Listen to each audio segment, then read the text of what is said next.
The space battle lasted barely a day. The Balac fleet, laughably outmatched by the Valakor, fought valiantly, but was nonetheless annihilated. Multiple shots from even the most powerful of Balac warships had simply bounced off the Valakor ships' shields, whilst even a glancing hit from the Valakor was almost instantaneous death and destruction for the Balac ships.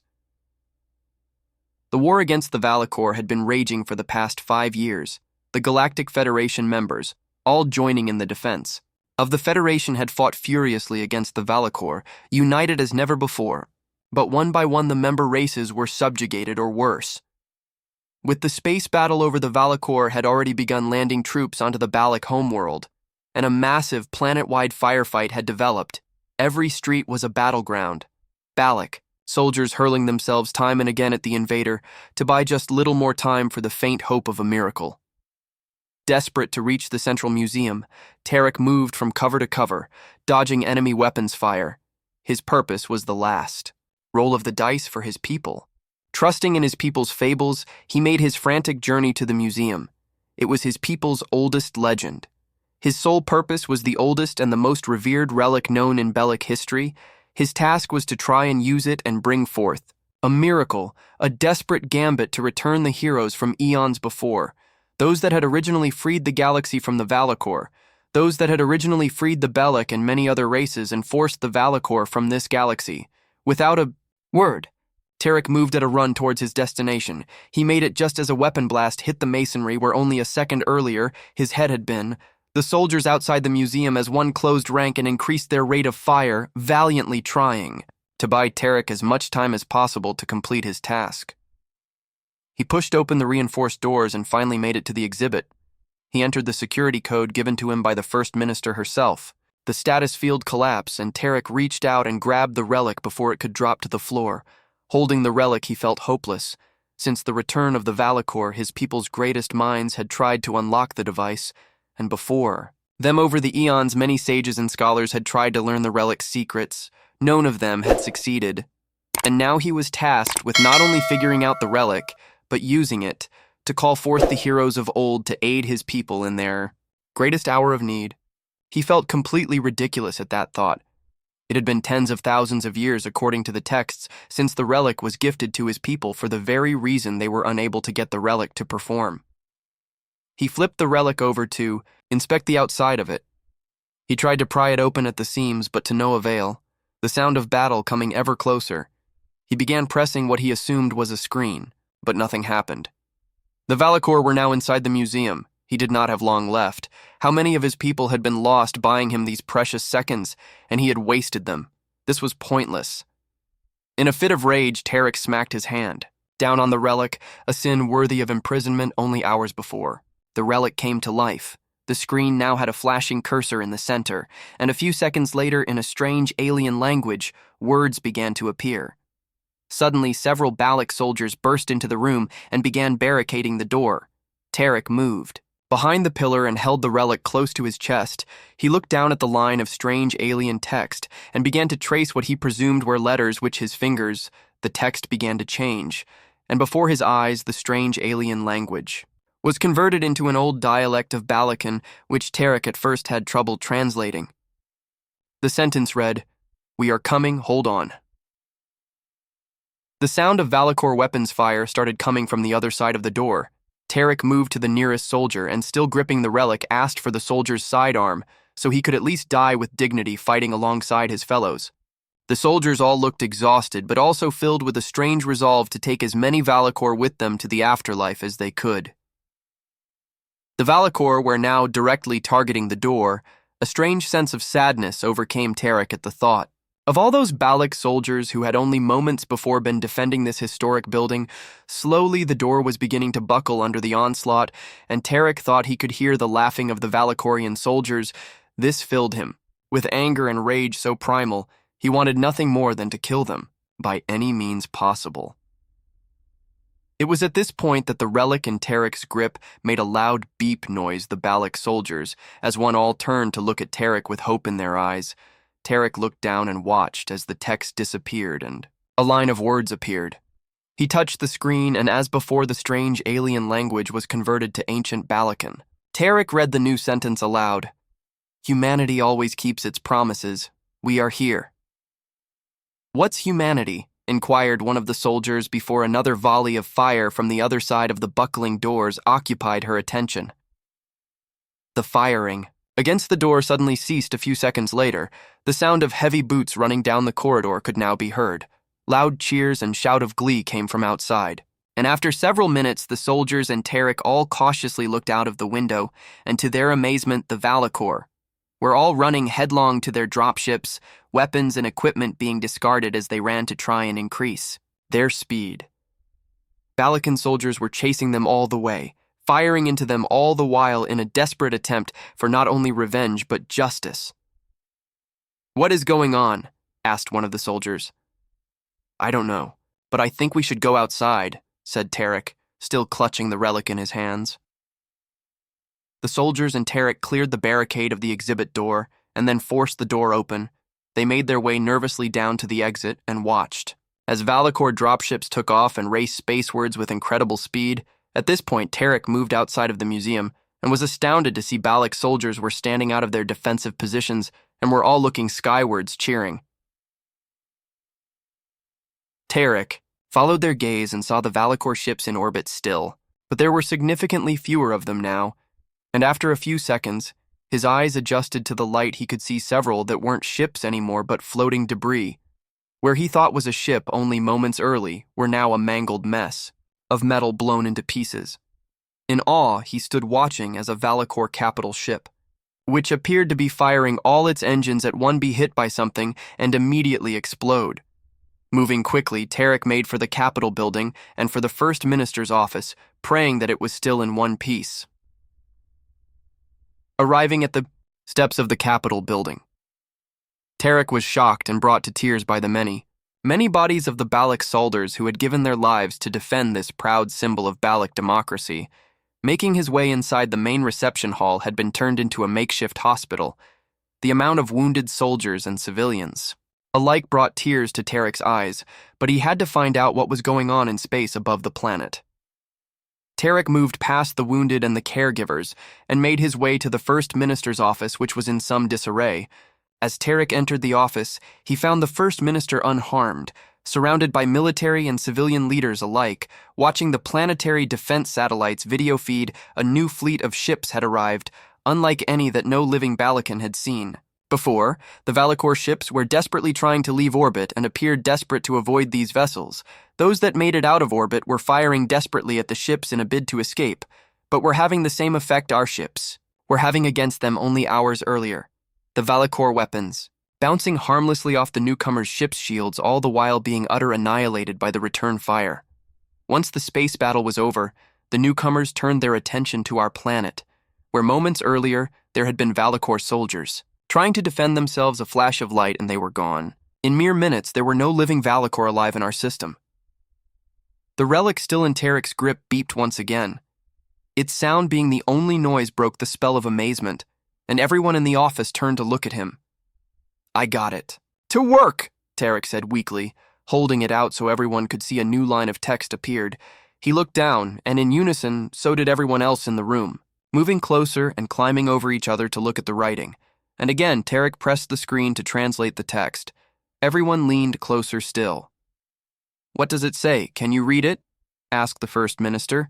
"I can, and it asks if they can visit and say hello," said Tarek, slightly taken aback. Everyone in the room seemed slightly mystified that a race that was so powerful was asking politely for permission to visit. Tarek immediately looked to the First Minister, whose face had gone an ashen color. They were not able to deny a request from such a powerful race, and what military assets they had left were not going to stand a chance against these newcomers, who had so efficiently taken care of the Valakor, who only hours earlier had pushed aside the Bellic military. "Yes, by all means," the First Minister said in a very nervous voice, speaking to Tarek directly.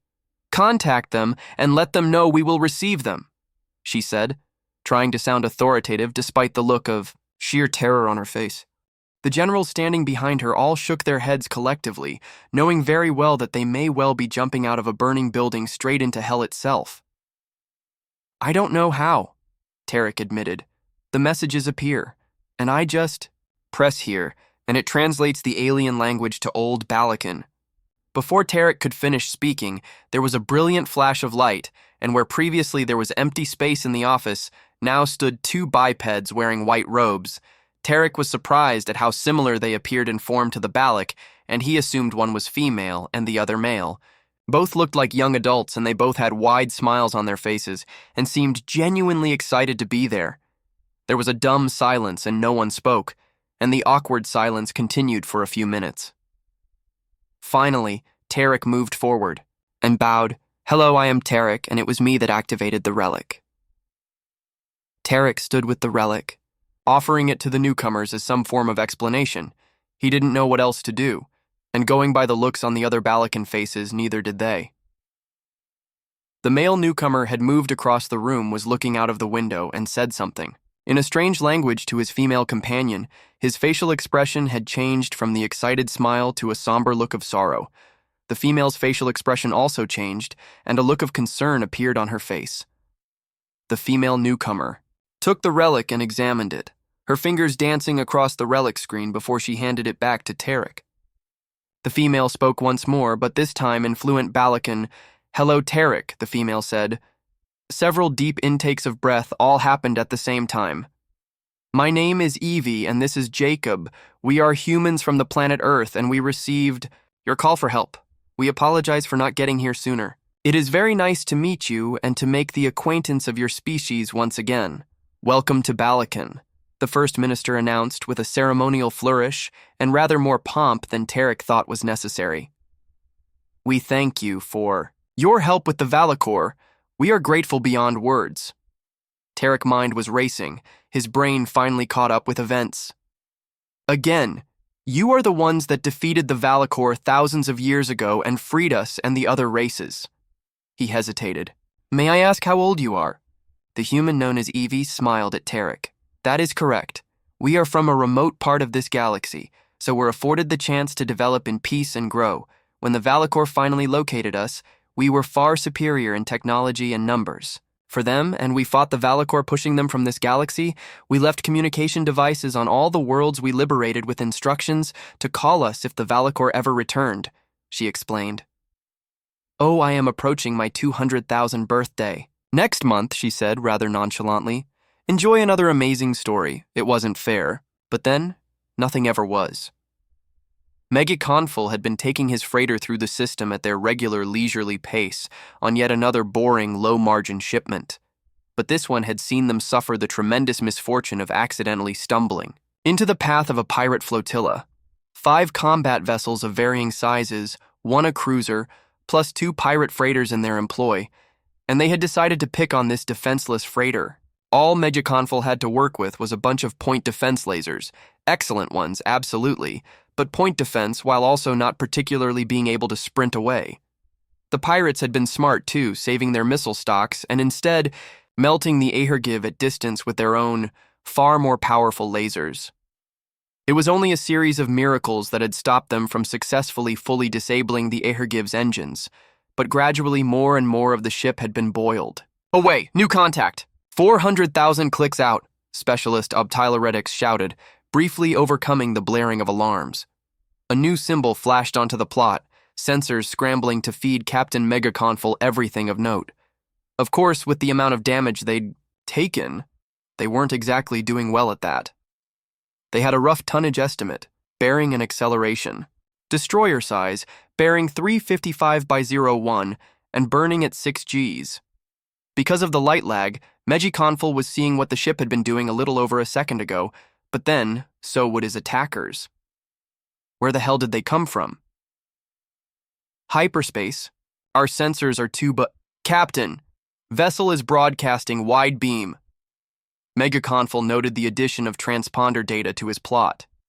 "UNV Great Chaos Under Heaven, commanded by Captain Namdi Lamine. So, it would be the humans of the United Nations Astral Force coming to his aid.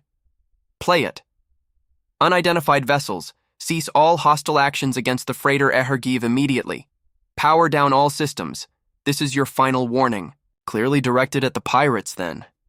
"Captain, they just tight-beamed a request for data, status on our systems, crew, engagement logs, etc.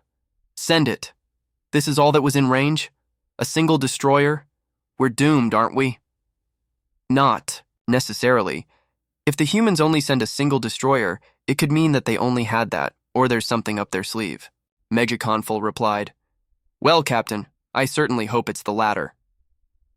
A few 100,000 kilometers away, nestled within layer upon layer of armor plate, Captain Namdi Lamine was trying to work out two things: how best to approach this battle, and whether he had made a mistake by just getting a fresh cup of coffee. Captain, pirate vessels are reorienting themselves towards us. Elisavetsky, a Hikachian crew member tasked with watching the sensors of the Great Chaos, yelled out. The bridge of the Great Chaos was built like all United Nations Stellar Navy bridges, densely packed and precisely laid out. Lamine sat in the outwit center with stations for the ship's engines directly to his front, weapons wrapping all the way around the left-hand side, while shields and damage control were to the right front. His exact right saw communications and sensors, meaning Lamine could easily see all the most important tasks of the bridge from his seat, but he also had multiple displays on positionable arms to work with. We have the freighter's logs. Their crew are all alive, and they have one engine remaining. Drive non-functional. They can limp away, but they won't win a chase. The report came in from the comms department. Understood. Set condition red. All hands to don vac suits and get to their acceleration stations. Prepare to cut artificial gravity.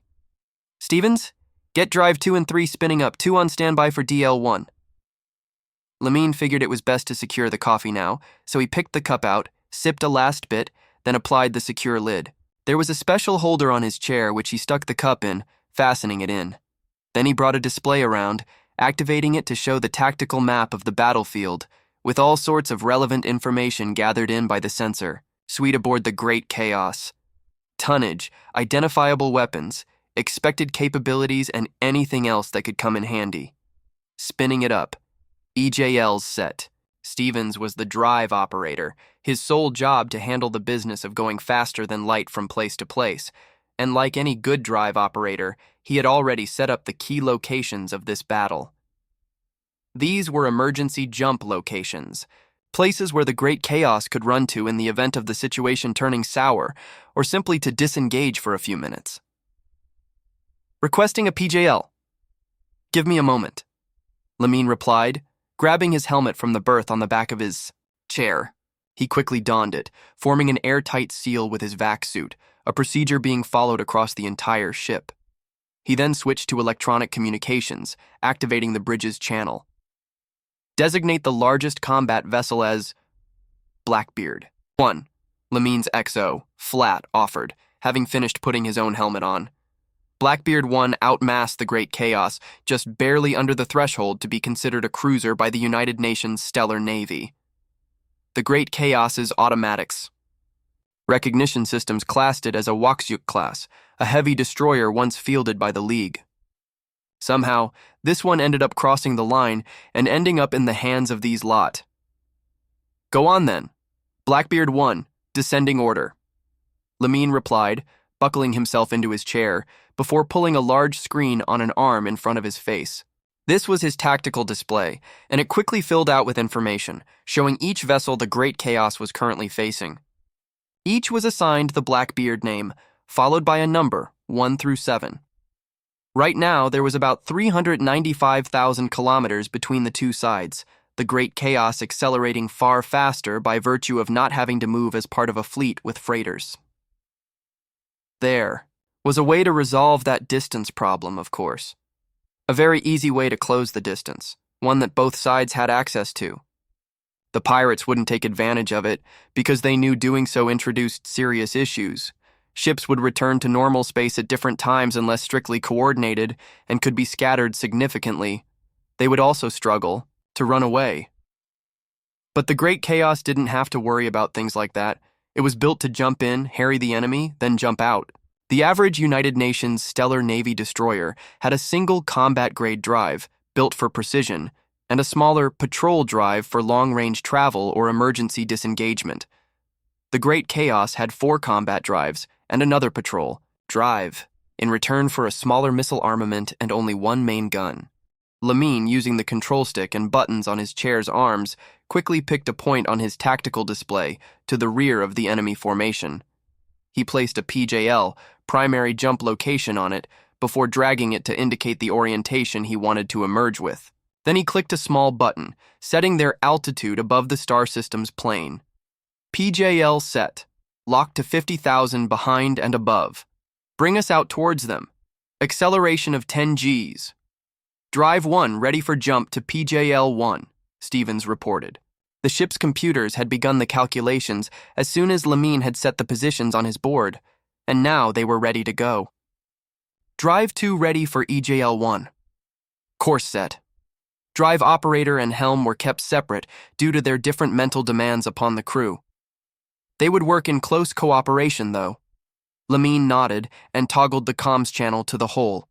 Ship, this is the captain. All hands prepare for combat. Gravitational plating will be disabled in 1 minute. Secure all objects. Good hunting, Lamine announced. Procedures varied from ship to ship within the UN Stellar Navy, but the rule on the Great Chaos was that gravitational plating would be disabled when the ship was in combat, leaving unprotected crews at the mercy of high Gs but saving power for other areas. The crews would be fine, however, using their suits' internal gravity generators to take off some of the load, then its more traditional anti-G measures such as inflating bladders and so on. Finally, their seats delivered high-grade acceleration drugs into their body for a final push, pushing G-lossy up to around 20 Gs for a crewman without gravity plating. Lamine checked his suit's systems, confirming they were indeed ready to take up the strain and set them to activate.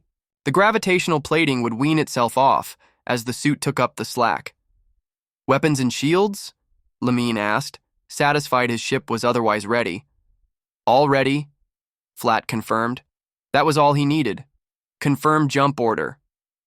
Jumping, Stevens announced. A small rip in reality appeared in front of the ship as jump alarms blared, the great chaos plunging in unabated before the rip closed behind it.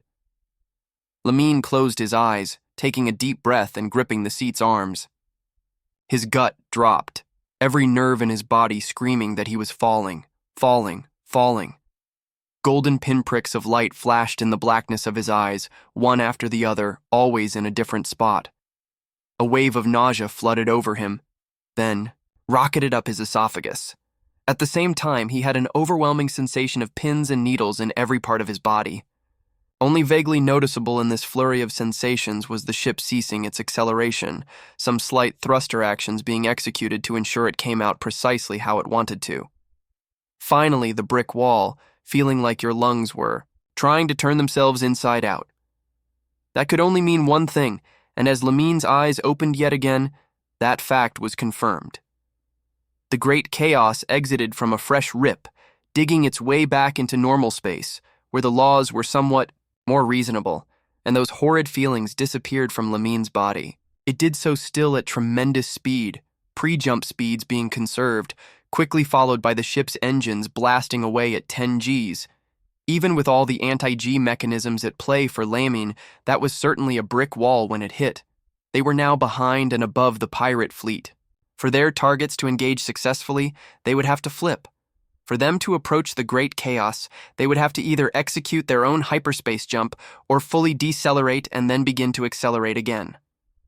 Lamine had decisively gained the initiative for the low cost of feeling like absolute shit for quite a few moments, and now it was time to exploit that. It was now only a half second since they exited, and the great chaos was already in the process of launching missiles.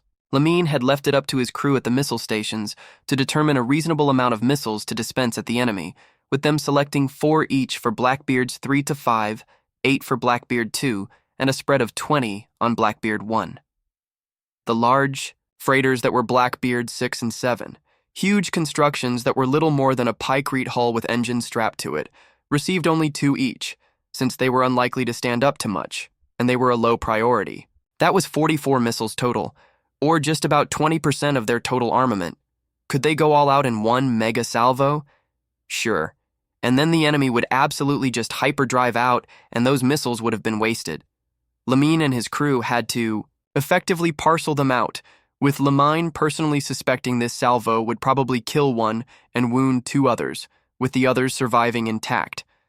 But it would occupy them, while his main gun, and lasers were able to get to work. After all, the mark of a good weapons crew was being able to kill the target. The mark of an excellent weapons crew was being able to kill the target with as few missiles as possible. There was a subtle reverberating thump, artificially created by the speakers of Lamine's helmet, as 44 missiles burst from their tubes. Small chemical thrusters, top-of-the-line models running on metallic hydrogen, pushed the missiles away at rapid speeds to give safe separation from the great chaos and begin to orient towards target. Then, their main drives ignited. Powerful, fusion-driven examples that roared away. It was a single second since exit. The missiles were away and speeding towards an enemy that hadn't even begun to turn to face them. Firing main gun. The powerful main gun, an ultra-relativistic electron beam, blasted electrons at ridiculous speeds, closing the distance before anyone on either side could process it. Instantly, Blackbeard 1's decrepit shields were overwhelmed, and almost the entire rear half was turned into slag. To the designer's credit, it was able to stay alive, but was obviously severely crippled. Lamine dragged another arm-mounted screen in front of him, switching it to a live camera feed. Right now, there was very little to actually see, just false images overlaid by the computer and markers. Good hit, good hit. The downside of the main gun was that it was intensely power-hungry, a near-perfect weapon for a first strike, and just 2 shots with it could single-handedly win a battle, but saving power for a second shot could mean less for shields, or the lasers, which were vital. It was, much like the artificial gravity. Lamine had turned off, a trade-off, though it was one Lamine was presently willing to take.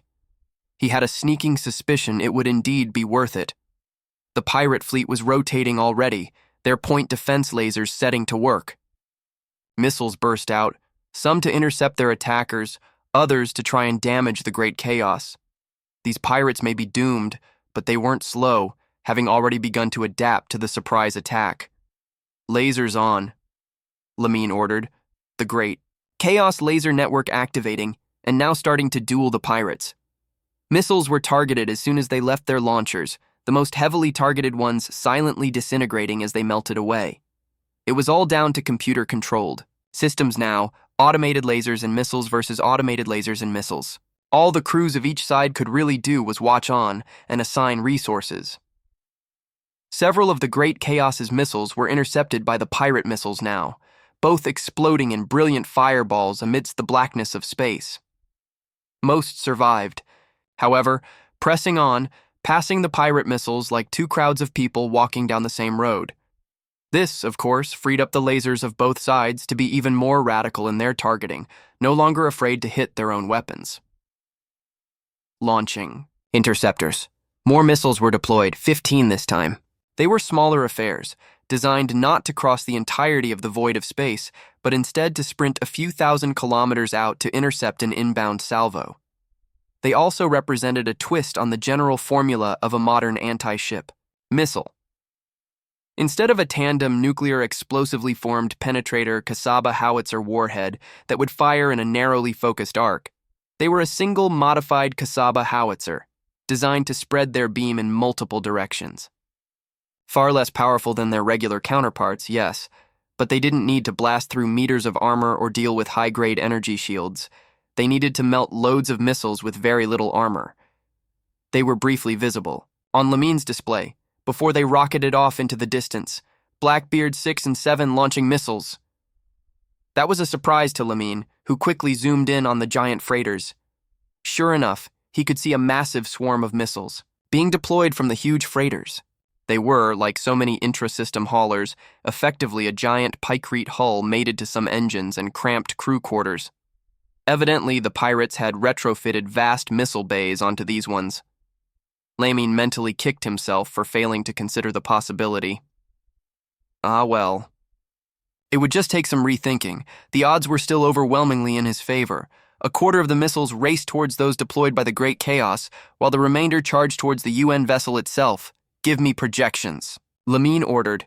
We can take them, but we'll deplete our interceptors and shields. The XO replied, reading from quick calculations performed by the ship's systems. These were fed onto the upper of Lamine's 2 displays, the projections steadily getting better and better as the ship took in more data and did more in-depth calculations. But the simple fact was that, no matter how well the ship optimized, missile-firing arcs and laser trajectories, the stocks of interceptors would go down.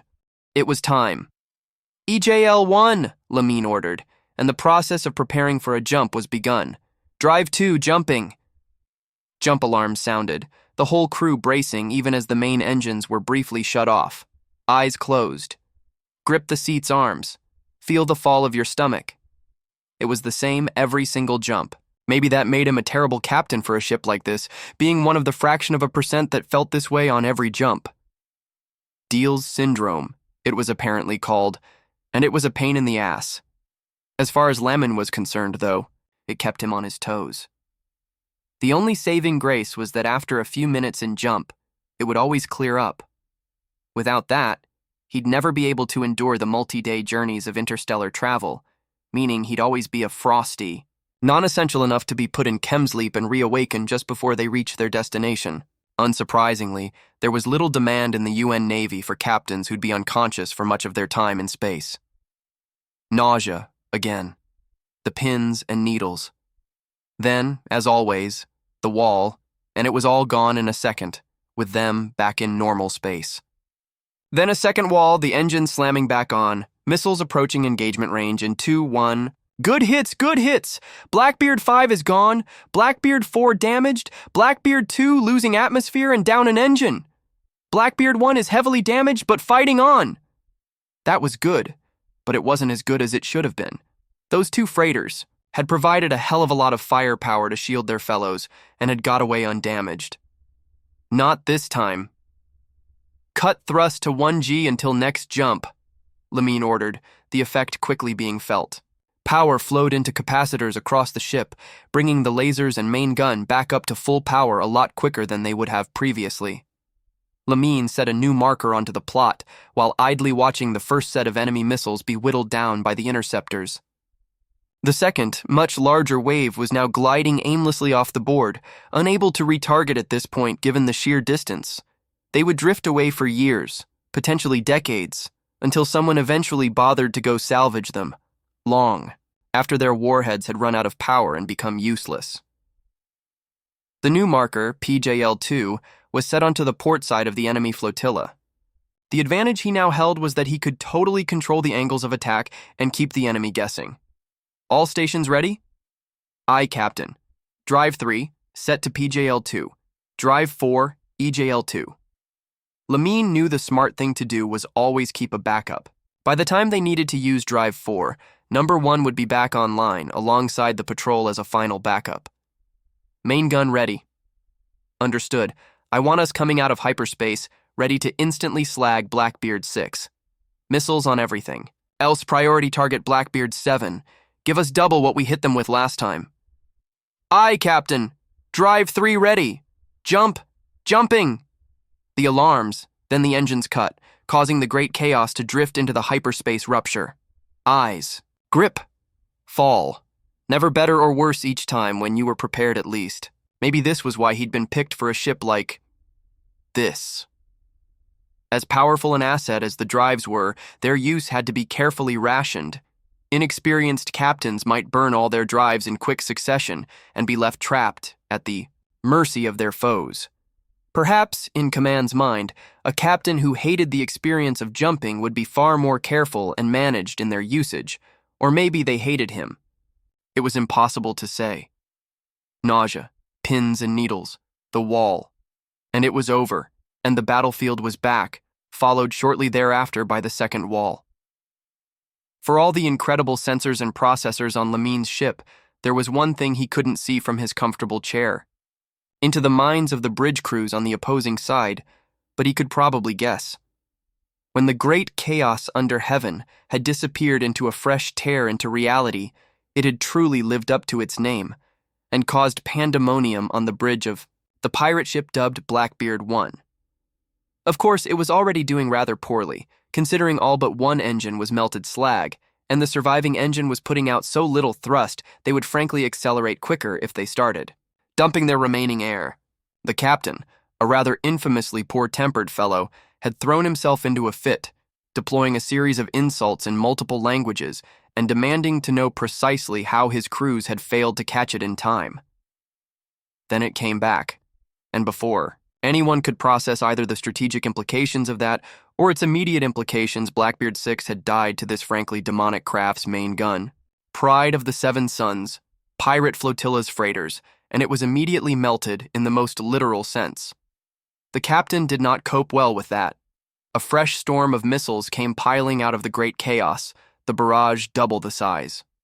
In their depleted state, there was no chance of fending it off. And yet, something passing for inspiration crossed the combat-stim-addled mind of the captain, and he rapidly developed a way to not instantly be blotted out of existence by this development. The missiles were speeding away, and Lamine was happy. The scoreboard now showed Blackbeard 5 and 6 gone, 1 and 2 heavily damaged, number 4 damaged, and with 3 and 7 bound to be easier pickings. Then a new alarm began to blare, and Lamine knew things were about to take a turn. Hostiles activating. Hyperdrive! Lamine's brain quickly ran through the possible options. A tactical jump to gain distance. No, they now knew the Great Chaos's secret, and would know such a thing was doomed. Besides, Blackbeard 7 wouldn't have a hyperdrive. Pykrete freighters tended not to do too well with one, and that would leave a highly important freighter completely exposed to Lamine for him to pick off as he wished. A jump to leave this fight entirely. They knew he could trace them and pursue. So same problem. No, there was only one move that made any sense for them to make right now. Cold launch missiles, full salvo, active sensors, emergency jump now, Lamine ordered. As far off in the distance, the majority of the pirate flotilla disappeared into hyperspace. Only Blackbeard 2 and 7 remained, meaning 2 was likely too damaged to use its drive. Lamine's crew would likely not have reached the same conclusion as him yet, but they knew to trust the captain's judgment. In a situation like this, a small amount of missiles burst from their launchers, but didn't activate their main engines.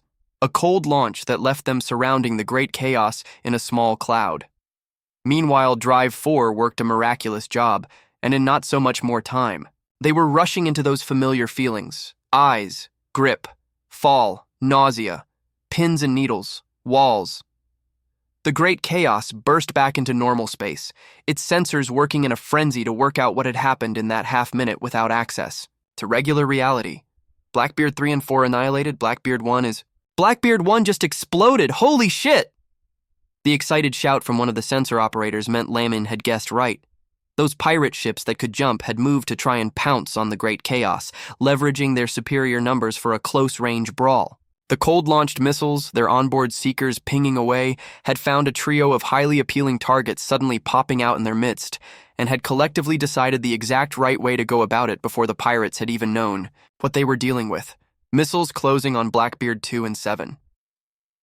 Lamine looked to the camera display, watching Blackbeard 2 and 7 desperately try to fend off the oncoming storm. 7 dumped every last missile in its inventory, a process matched by 2 who began firing away with its main armament into the cloud of missiles. It was only going to end one way, however. What was in dispute was just how many pirates would survive. 7 is broadcasting its surrender, repeat, it is broadcasting surrender, the comms officer declared, making Lamine smirk. With a few flicks of his controls, he was able to broadcast directly at Blackbeard 7. Shut down your missiles now and you will survive. No alternatives. Lamine closed the comm link and switched back to the bridge channel, giving a new order. Prepare to cancel attack on 7. All assigned missiles to standby. Execute if they shut off their missiles. Aye, Captain. The seconds ticked down, and then dozens of missiles turned to yellow on the plot, signaling that their engines had been shut off. A few moments later, and the missiles speeding towards Blackbeard 7 followed suit. The 2 clouds of missiles gliding towards each other through the void. Enemy shut off their missiles, strike cancelled. Blackbeard 2's crew could perhaps have survived if they had followed suit. But there was too little time for them to effect their own surrender, and now they were facing a tidal wave of nuclear death. The outcome was truly, extremely predictable. The bridge of the Great Chaos watched in silence as Blackbeard 2 was wiped out utterly. Vaporized until the area where it once resided looked like little more than a bizarrely dense concentration of atoms, The unspoken thought amongst all watching was that it was the same fate the Great Chaos risked every time it went into combat.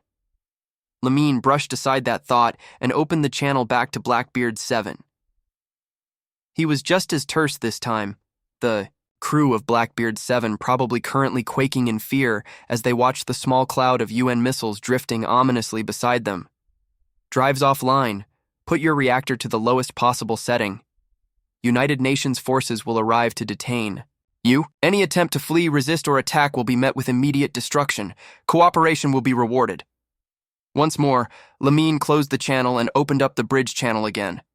Board is green, sir. No hostiles. All decks report green status. No battle damage, no injuries, though some minor electrical malfunctions with Drive 4. Lamine could feel the adrenaline beginning to drain from his body as he finally allowed himself to just breathe, and cheers went around the comms circuit. But the job wasn't done yet. Excellent news. Set condition yellow. Put a call in to command. Tell them we need the nearest ship with Australia security personnel on board to secure a surrendered pirate ship. Recall our missiles. Get ready to load them back into the tubes. Take us to the freighter. See if we can help repair them. Lamine sighed, removing his helmet and placing it on its secure berth. He then reached for the coffee mug, abandoned. Early in the fight, removing the secure lid and tasting it, still warm. Thanks for diving into this story with me. Don't miss out on the next one.